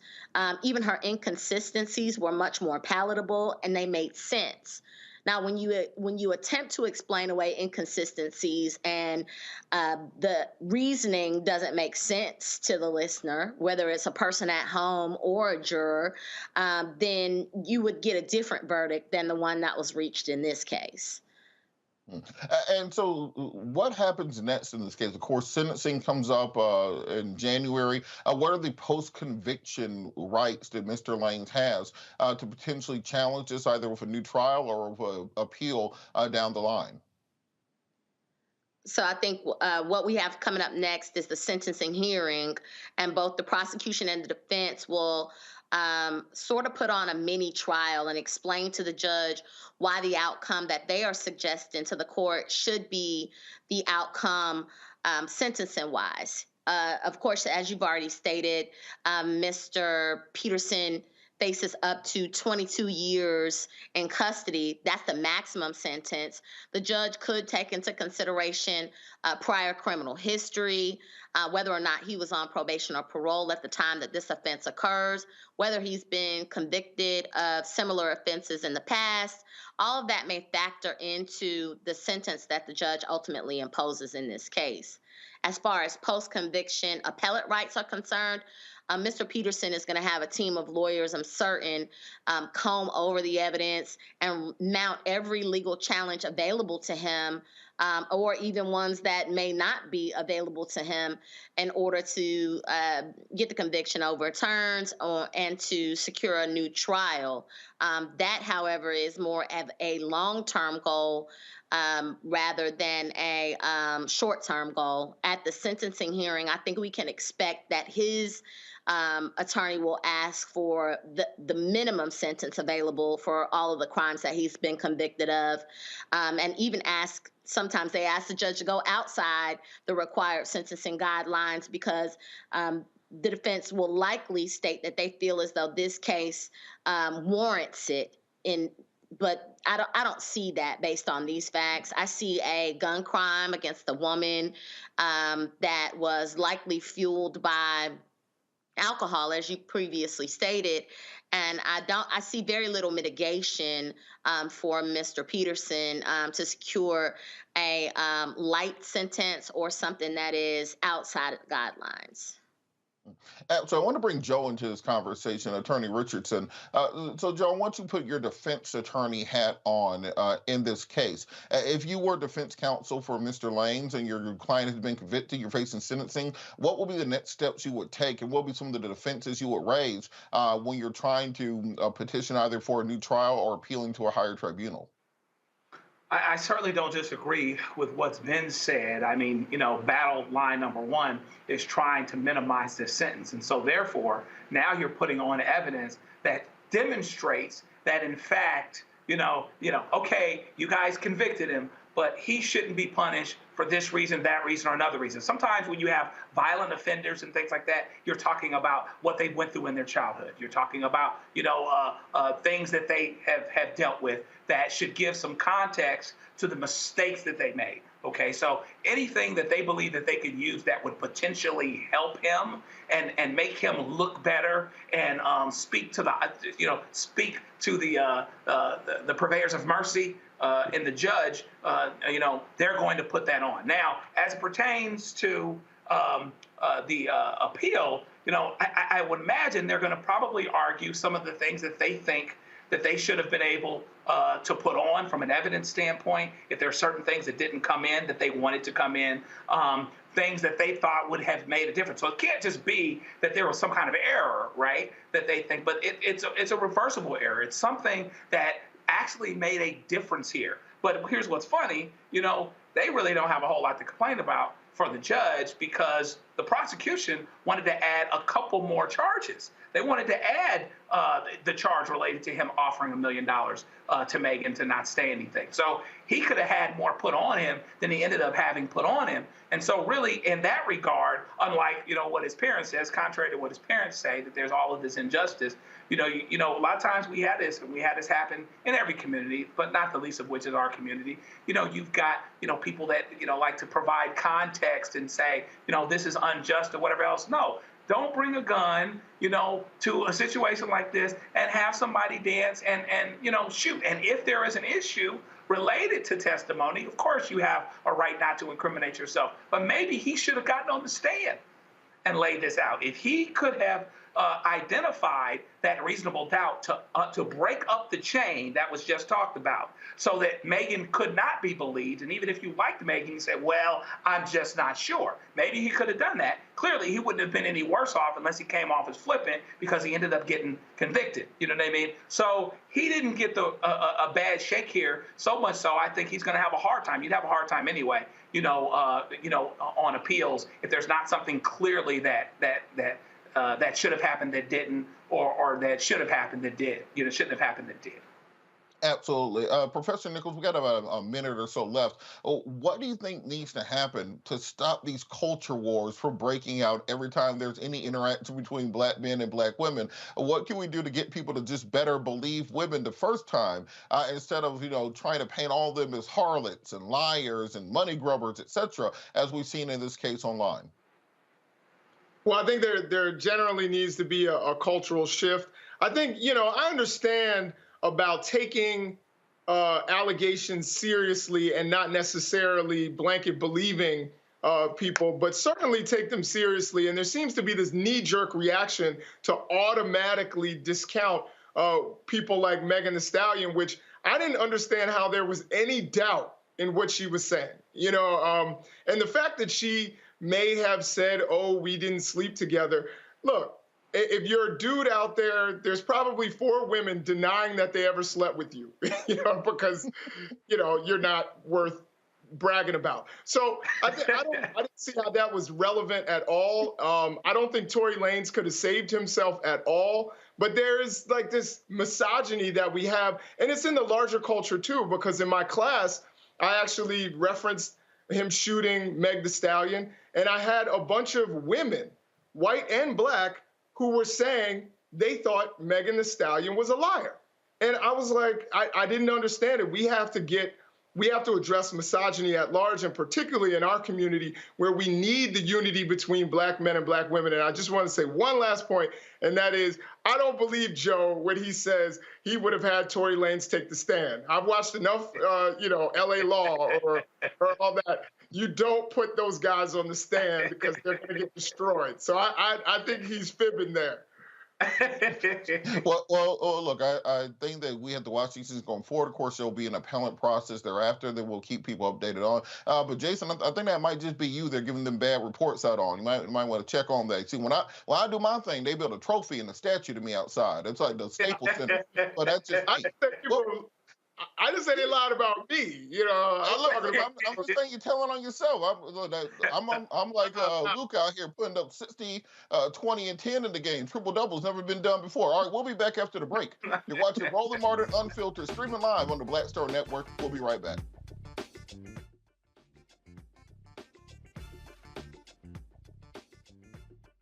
Hatred on the streets, a horrific scene, a white nationalist rally that descended into deadly violence. White people are losing their damn minds. As an angry pro-Trump mob storms the U.S. Capitol, we've seen shooting. We're about to see the rise of what I call white minority resistance. We have seen white folks in this country who simply cannot tolerate black folks voting. I think what we're seeing is the inevitable result of violent denial. This is part of American history. Every time that people of color have made progress, whether real or symbolic, there has been what Carol Anderson at Emory University calls white rage. as a backlash. This is the rise of the Proud Boys and the Boogaloo Boys. America, there's going to be more of this. Here's all the Proud Boys, guys. This country is getting increasingly racist in its behaviors and its attitudes because of the fear of white people. The fear that they're taking our jobs, they're taking our resources, they're taking our women. This is white fear.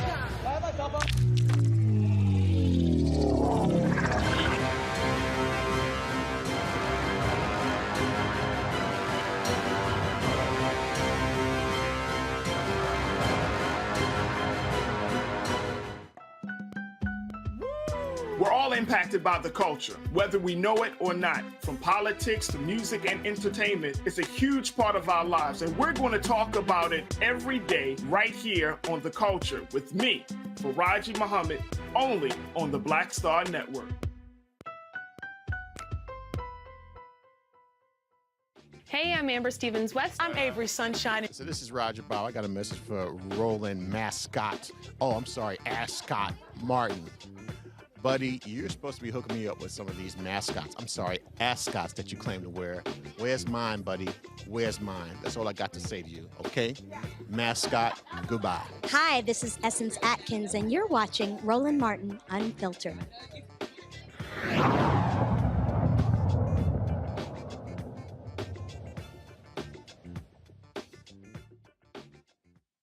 Another Hall of Fame NFL player is going to an HBCU to help educate and train the next generation. Former Baltimore Ravens safety and Super Bowl champion Ed Reed will be the new head coach at Bethune-Cookman University.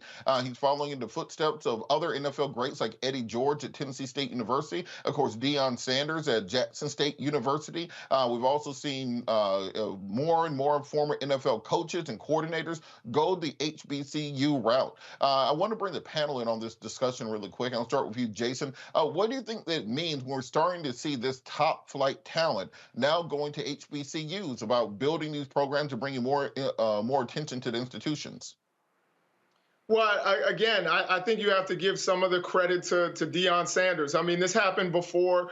We've seen NFL players like Doug Williams when he was at Grambling State University. We've seen this before, but I think Deion Sanders brought such attention and this as a viable route to get into head coaching and not have to be an assistant for a lot of former NFL players, that you're going to get someone the quality of Ed Reed, who is unquestionably the greatest safety to ever play the game. Don't at me. There's no question about it that this is the greatest safety. Tom Brady said the only player he's ever feared was Ed Reed. So, I think this is also going to bring a lot of attention to Bethune-Cookman. If you're a defensive player, I don't know who you'd want to be coached by other than Ed Reed. So I think that this is something where Deion Sanders got the ball rolling, and you're seeing a lot of guys who want to help young men, particularly young black men like themselves, and get a head coaching gig. And HBCUs seem to be a viable avenue for that. So I think it's great. I think it's going to be amazing. I think it's going to bring even more attention to HBCU sports. Christina, there was a lot of criticism of Deion in the last couple of weeks, leaving for Colorado from Jackson State. But at the same time, he showed these former NFL players that you can come coach at HBCU for 1 or 2 years and then be making $5 million a couple years later. Do you think there should be as much credit given to Ed Reed for taking this position as there was criticism of Deion Sanders for leaving? Absolutely. I think that the example that Deion set is just like you said. HBCUs create opportunities for the people who attend them. So if Deion Sanders had not coached at Jackson State, that $5 million opportunity may or may not have been available to him. And so we should seek out opportunities at HBCUs and allow those opportunities to take us where they lead. There's no shame in elevating yourself to a $5 million salary. Although your start may be meager, he did a lot Dion, meaning, did a lot for Jackson State. And so the attention he brought both on the field and to the athletic program, to the city of Jackson, Mississippi, while they were going through a water crisis, from a perspective of a coach, and put the spotlight on student athletes. Ed Reed can go and do the same thing at Bethune-Cookman. I think everywhere there is an HBCU in this country, there's an opportunity for a former NFL star to go and shed a light on opportunities for improvement, and the talent that exists at HBCUs. We can and should be willing to criticize and elevate.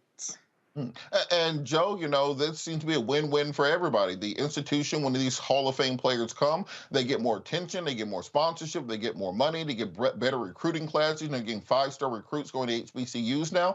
All the coaches, on the other hand, instead of having to be an intern for a head coach and getting coffee and sleeping in the office, you get the opportunity to dive right into head coaching of these students. That open opportunities for you down the road. What do you think it means to these students to have somebody like Ed Reed be your head coach, and kind of what that provides to them, giving that sort of mentorship that you really can't get anywhere else? I think that every sports coach has an obligation not only to help their athletes be better athletes, but to be better people. I think that is magnified in the Black community, where you have to instruct and remind on things, including how to deal with police, the importance of you finishing school. Those types of things. And so I would think that hopefully this Coach Reed, and others will take it on themselves to be that much more comprehensive, and not only in helping these folks be good men, but actually helping their colleges do well economically. Like Gwen Guthrie said, ain't nothing going on but the rent. But my favorite part of the song was there's no romance without finance. If Bethune-Cookman doesn't build buildings, if it doesn't add resources, if it doesn't add endowment, then ultimately the only people that will benefit will be college people, will be the college football players. Another thing that can happen, by the way, which doesn't necessarily have to take a whole lot of money, is that, and some schools are already doing this, that they have someone designated to help folks deal with NIL, to help them deal with taking advantage of economic opportunities that can make a huge difference. There are kids that are making thousands of dollars and hundreds of thousands of dollars, if not more, on social media. That's something that you can do, particularly when you're connected to the culture. You know what's hot, you know what's going on, you know what folks like. You can really help them be business people, help them to understand how to maximize this thing economically, even as they do schooling. And so what we're hoping is that this allows them to be comprehensive, and that there is a renewed discussion. Roland talks about this all the time, about people that went to Bethune-Cookman. How many people are going to give to Bethune-Cookman that went there that haven't given since however much period of time because they just added Ed Reed? Okay, I don't want them to be in condemnation, but I want them to give and remember that Bethune-Cookman was the school that they went to, and there were always kids there during that whole time that they didn't give that needed their support. And so what we have to do is use it as an opportunity to teach a culture of fundraising from the very, very beginning of the college years. Just like we should be teaching money at the dinner table in our communities, we should be teaching fundraising so that our HBCUs can survive and thrive. Of course, football gives you an opportunity to create a lot of money that helps to support the other sports. So it's absolutely important, but it draws attention. It can create academic partnerships. Even what's going on with the Big Ten is not only beneficial financially on the sports side, but it's beneficial because of the collaborations that will take place academically. So we need to think that way and be comprehensive so that these places can not only survive, but actually thrive. Absolutely, and I think it's important that we give back to our HBCUs and our institutions. I'm just saying I want Michael Vick to come coach Clark Atlanta University. That's all that I ask you. Vick, come back home, come coach the Panthers. And also, let's not forget, the one thing that's most important during these football games is the marching band. Halftime is game time. Stick around for the fifth quarter. Let's not take our eyes off the prize of what we're really here for. It's the band. All right, we'll be back after the break. You're watching Roland Martin Unfiltered, broadcasting live on the Black Star Network. We'll be right back.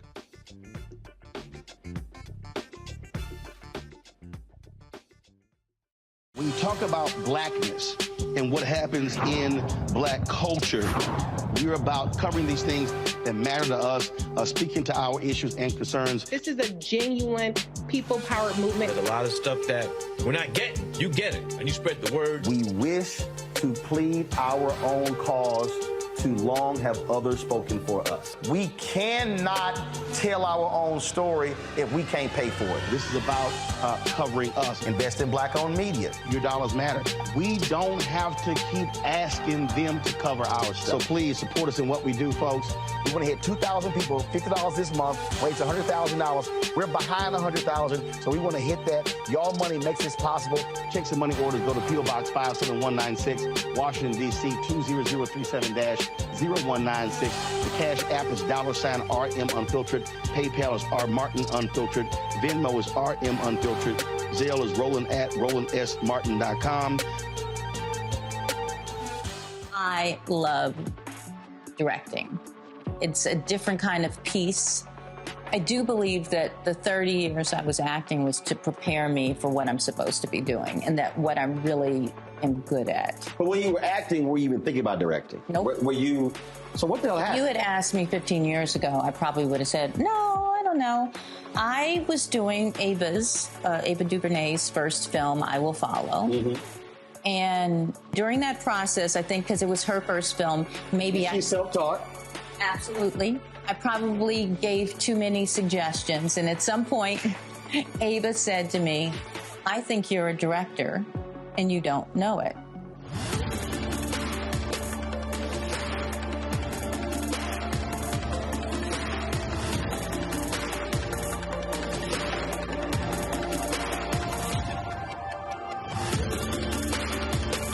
Hey, I'm Cupid, the maker of the Cupid Shuffle and the Wham Dance. What's going on? This is Tobias Trevelyan.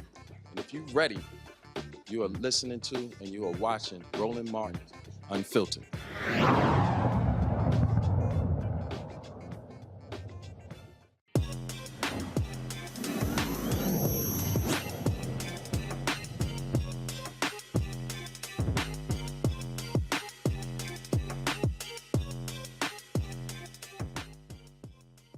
In today's Tech Talk, some of you suck at gardening.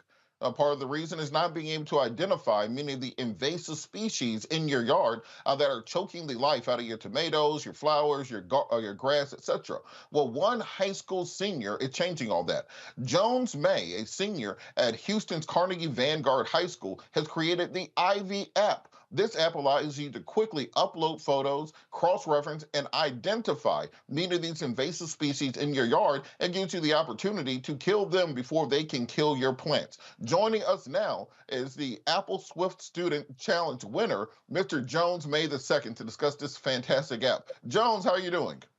I'm doing great. So tell us a little bit about this app. What got you interested in gardening and botany as a high school senior?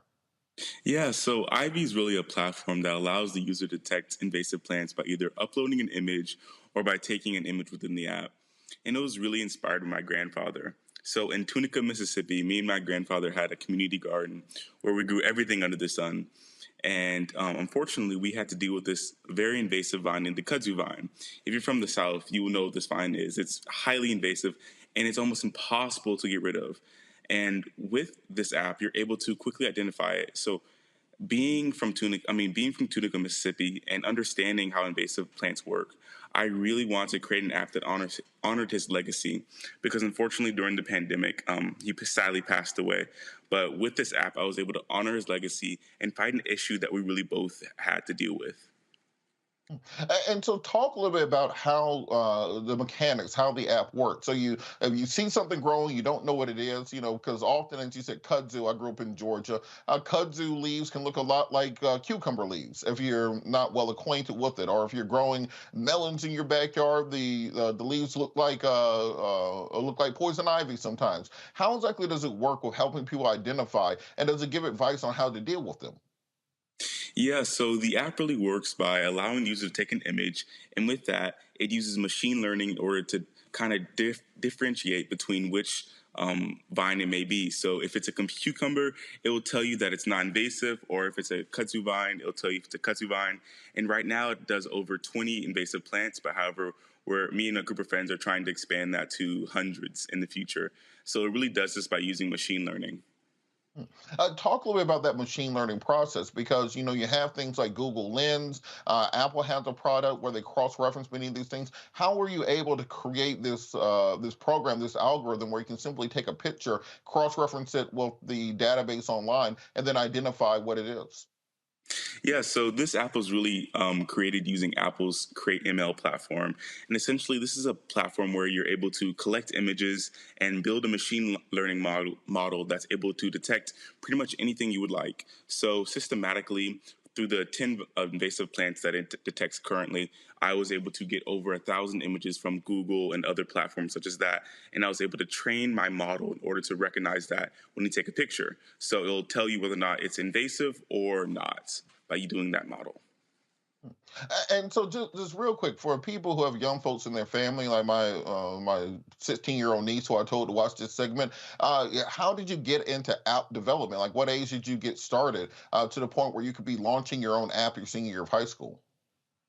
Yeah, so I started fairly late, but I encourage everyone, and especially the parents listening, to drop your kids off at a Coding Whiz platform or use code.org, because starting early is very crucial. And when you start early, you can teach these kids that coding's not just science and just doing math. It's really a platform for kids to show their creativity, whether through app design or mobile development. Coding is a language and a platform that allows kids to do pretty much whatever they want. And it's not just math or science, it's everything. Oh, you have given my niece Mackenzie so much work that she's going to have to do. I thank you for that so much. We're going to bring our panel in. Professor Nichols, you have a question for our guest? So first of all, this app seems like it's amazing, and I'm hoping that I'm understanding it, but I don't know if you're probably too young, but there was a movie a long time ago. I think it was called Into the Wild, where a guy actually he was, kind of camping out in the woods, and he ate a flower that was poison, and it actually ended up killing him. Now, would this app not only identify that flower, but tell you if it was edible? Yeah, so with this app, it tells you whether or not the plant is invasive. And if the plant is invasive, it tells you how to best handle it, whether or not it's poisonous, whether or not you need to wear gloves and things of that nature. And as me and a group of friends are expanding the app, we're going to include plant care. So it would cover things like whether or not you're able to eat this plant and how long it would take for it to grow. So thank you very much. That is absolutely amazing. Joe, did you have a question for our guest, Jones May? Yeah, Brother May, this is awfully impressive what you're doing. I'm thrilled for you. When you get techie and everything, you kind of talk over my head a little bit, but that's okay because you guys have got this going on generationally. I wonder what your plans are, if you've made them, related to your career path. And would it actually, we all know you can do anything you want to because you're already doing it, but is it going to be connected to technology? Is it going to be connected to plants and horticulture, if we still use that word? That was a class I had in junior high school back when you were a good idea. But, is it going to be connected to that business? Or is it going to be connected to, what do you think it's going to be connected to, or would it put it all together? Yeah, so, I'm in the thick of college applications, and I'm really trying to pursue a degree in computer science because ultimately I really love mobile app development. So my end goal is to, get a job in software development and ultimately become a software engineer. Wow. Well, I listen, I got no doubt it's going to happen, man. This is really good, and we're proud of you, man. It's good stuff. Absolutely. Christina, do you have a question for Jones? I think you might be on mute, Christina. How do users download your app to use it in their own gardens at home? Yeah, so definitely. Ivy is available on the App Store. We are also going to be available on Android in a few months. Bear with us. We are having some technical difficulties as we start to add more and more plant species. But ultimately, in the next couple of months, you'll be able to detect over 100 plants and really suit the user's needs. And so I had a follow-up question. Have you worked or reached out to any major corporations to potentially help you with developing this or to move this idea along? I'm certain that companies like Home Depot and Lowe's or John Deere, any agricultural company, will be more than happy to sponsor a team like yours that are putting together an app of this nature. Have you had any contact with groups of that nature? Yeah, so definitely that is a great idea, and me and my co-founders are definitely going to be considering that. But I know that we have been given so many wonderful resources from the people at Apple, especially when I was able to visit Apple's campus, and we were to get so much feedback on how app development works, and especially through some of their programs that they have going on now, we're able to take classes and really get feedback on our applications. Absolutely. And so, can you talk a bit about how you want to grow this going forward? Is this something you're going to continue while you're in college, or is this kind of a stepping stone for the next area of your life? Yeah, so definitely we're going to continue to grow this, especially the freeze that we just had. It made me realize that plant care and delivery is really a thing that should be expanded upon because unfortunately my pineapple plant died because of the freeze. And I really wish I would have had a platform that would give me a reminder saying, take in my pineapple plant before the freeze comes. In addition to that, there also should be a platform where you can order a pineapple plant if unfortunately you weren't able to take it in. So me and my friends are really trying to go into plant delivery and care in the next few months.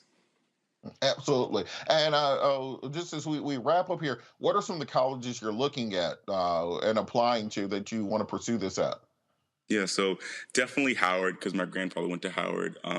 Looking at Stanford and those type of colleges. Yeah. Okay, well, look, we're going to help grease those skids. Look, everybody, if you can get someone through some nepotism and some connections, by all means do so. So email me after the show. We want to make sure we connect you with the right people. How can people download the app and where can they find more information on the team that you put together developing this? Yeah, so definitely on the App Store. It's called Ivy Plant Identifier. And my team will be listed in the coming weeks as we continue to grow and expand, and look forward to the coming updates about plant delivery and care. Well, we really support you. We really thank you for everything you're working on. You're an inspiration. We like to highlight young people who are doing the right thing, not just the people doing the wrong thing. We really appreciate everything you're doing.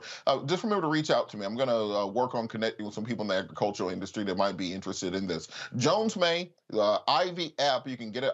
Ivy Identifier in the Apple App Store. We'll be coming to the Android store going forward. Thank you so much for joining us. Thank you.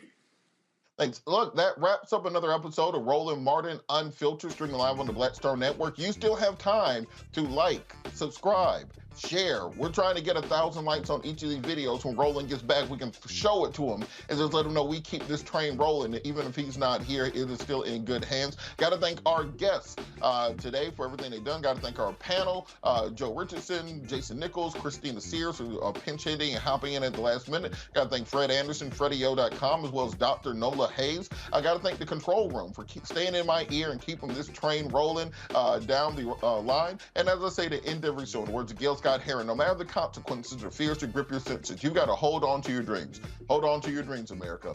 Holla!